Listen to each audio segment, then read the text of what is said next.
ఇప్పుడే జీ5 app download చేయండి. చూడండి మీ ఫేవరెట్ టీవీ షోస్ ఎప్పుడైనా ఎక్కడైనా. అమ్మా, ఎందుకలా నోటికొచ్చినట్టు మాట్లాడతావు? అసలు అదేం చెప్పాలనుకుంటుందో వినాలి కదా, దానికి ఒక అవకాశం ఇవ్వాలి కదా. అది చెప్పేది మంచి విషయం అయితే ఎన్ని అవకాశాలైనా ఇవ్వచ్చు, కానీ అవకాశం ఇచ్చిన ప్రతిసారి శివ జీవితాన్ని నాశనం చేయాలని చూస్తోంది. అవన్నీ కాదమ్మా, అసలు అక్కని ఎవరు పిలిచారు? ఎందుకొచ్చింది? శివ, కృష్ణ చేసిన త్యాగాలు మర్చిపోయావా? తనేం చేసినా మన మంచికే చేస్తుంది.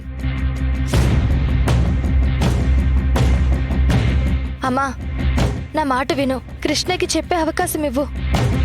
అవును, తను చెప్పేది వింటేనే కదా ఎందుకొచ్చిందో తెలుస్తుంది. అంతలా తను అడుగుతుంది కదండి, ఏం చెప్తుందో వినండి. నేను చెప్పడానికి రాలేదత్తయ్య, ఆధారాలతో సహా ప్రూవ్ చేయడానికి వచ్చాను.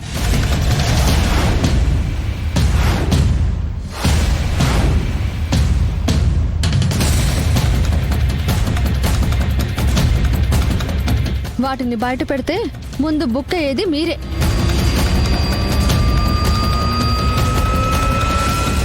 చూసారా, దీనికి మాట్లాడే అవకాశం ఇస్తే ఇలా ఎవరిని పడితే వాళ్ళని నిందిస్తుంది.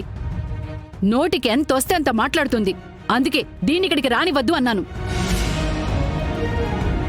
అమ్మా, ఎన్ని రోజులు నేనేం చెప్పినా మీరు నమ్మలేదు. అప్పుడు ఆ మాటల్ని వినిపించే ఆధారాలు నా దగ్గర లేవు. కానీ ఇప్పుడు ఆ భయం అక్కర్లేదు.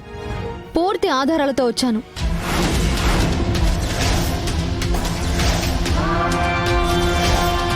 ఆ విక్రమ్ కేవలం డబ్బు కోసమే ఈ పెళ్లి చేసుకుంటున్నాడు అంటే మనమేమైనా కోటీశ్వరులమా? పెళ్లి చేసుకుంటే ఆస్తి కలిసొస్తుందా అని అడిగారు కదా. వాడు మన శివని పెళ్లి చేసుకుంటే డబ్బులు వచ్చేది మన వల్ల కాదు, ఈవిడ వల్ల.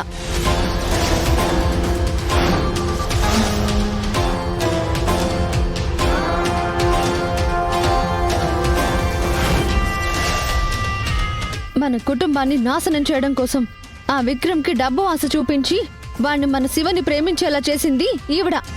ఈ పెళ్లి జరిగేలా చేస్తుంది ఈవిడ.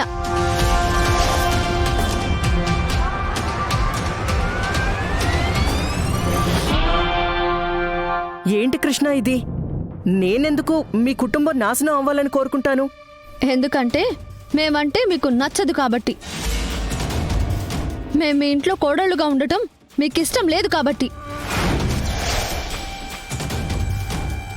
మా వల్ల మీ ఈగో హర్ట్ అయింది కాబట్టి మా కుటుంబం మీద పగబట్టారు. నాశనం చేయాలని కంకణం కట్టుకున్నారు. కృష్ణ, ఇంకా చాలా ఆపో.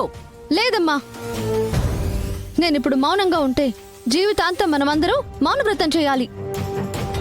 మీరు నా మాటలు నమ్మడం లేదు కదా, అందుకే ఆధారాలతో సహా వచ్చాను. అది చూశాక నిజమేంటో మీకే తెలుస్తుంది.